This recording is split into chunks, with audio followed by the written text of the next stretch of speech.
Wardell Curry is that dude, okay? We have talked about this, ladies and gentlemen. He is just a man on a mission to continuously prove his doubters wrong. Call me a bandwagon or second fiddle or whatever. Like this, the guy showed it last year alone. He was able to get them within a playoff berth. His boy comes back in a few months. James Wiseman comes back in a few months, and they're 4-0. And Steph is damn near averaging 30 already. His worst game of the season was a triple double against the Lakers. If that's your worst game, I think that we're in for another MVP type of season. I understand we're 5 games, 6 games for some teams into the season. I'm not going out there on a limb and saying that he's going to win the MVP or anything. I'm just saying if Steph did this with basically nothing last year, who's to say this is not going to get significantly better when his running mate is back, their rookie of the year candidate before he was injured is back, and then everybody's just rolling on a mesh. Andre Iguodala's sitting there back on the squad. Jordan Poole's having a good year. Obviously, Andrew Wiggins is playing up to par. Draymond Green plays his role as the vocal leader on this team. It is going to be an interesting NBA season now that the Warriors have officially reloaded. And the only other superstar, because he was left out of the NBA's top 75, is coming off of 2 major injuries. So technically, right now, Steph is by himself yet again. He's out to prove it. The championship window has not closed.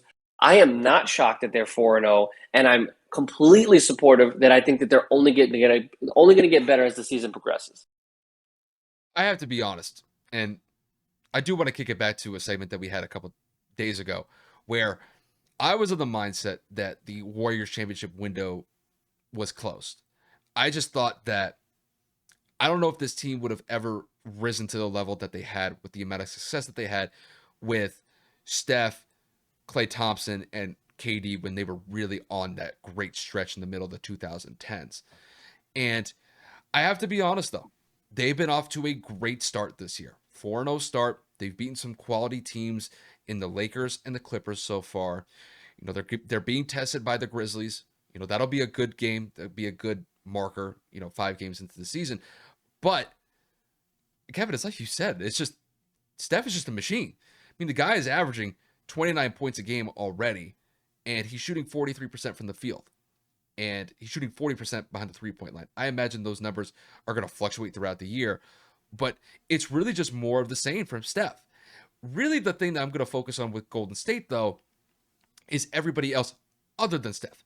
Are these guys going to be able to step up? I'm talking about guys like Andrew Wiggins, Draymond Green, Kevon Looney, Jordan Poole, Damian Lee.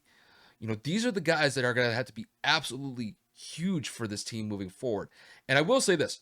One guy that I really kind of want to point out so far is Jordan Poole. Jordan Poole is having a solid start to the season. And if they can get him rolling in the early stages of the season, that's going to bode well for them when they hit the middle stretch of the season and getting towards the latter stages of the year when we transition into 2022. So I look at Klay Thompson coming back. That's going to be a major factor on whether or not this team could be viable for championship contention. I'm of the mindset that we're going to see a lesser version of Klay on the defensive side of the ball. Because, look, when you have an ACL tear and an Achilles back-to-back years, his mobility is definitely going to be in check. And I don't think he's going to be that dominant two-way player that he used to be before both of those injuries. I still think on the offensive side of the ball, he's going to be phenomenal. He's going to be lighting it up still because he's really just kind of he's just really just catch and shoot type of guy. And I still think he's going to be extremely viable behind the 3-point line. But it really is kind of dependent on how well Klay responds to coming off of those injuries. If he plays extremely well, I do think that they can compete for a possible title this year.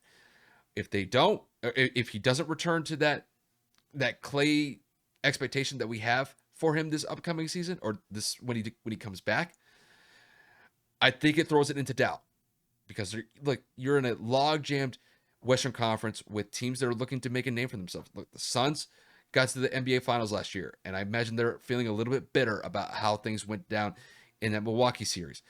You've got Denver. Denver has the former MVP in Nikola Jokic, and you get Jamal Murray back at some point when he comes back from his ACL rehab.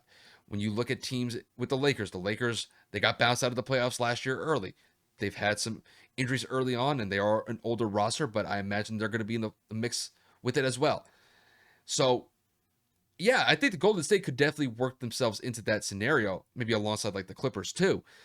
But to me, I'm putting a lot of emphasis on Clay here because I don't think that Steph's going to be able to carry this team to a. He's not going to carry that team anywhere close to a finals appearance by himself.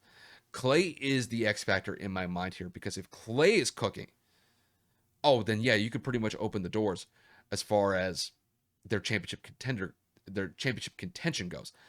But I'm of the mindset that we are going to see a diminished Clay. And I hate saying that because I love Clay. Clay's a great player. It's just, bro, those injuries, they're just the worst ones that you can get. An ACL and an Achilles, that is tough to come back from. But as far as how good this team is, oh, this team's off to a very good start. These role players are stepping up in a huge way for them. It's just, I got to see what this team looks like when Clay comes back. If he plays well, yeah, this team could be a force to be reckoned with. But time will kind of tell on that one. But I got to say, great start, and hopefully it continues for Golden State moving forward.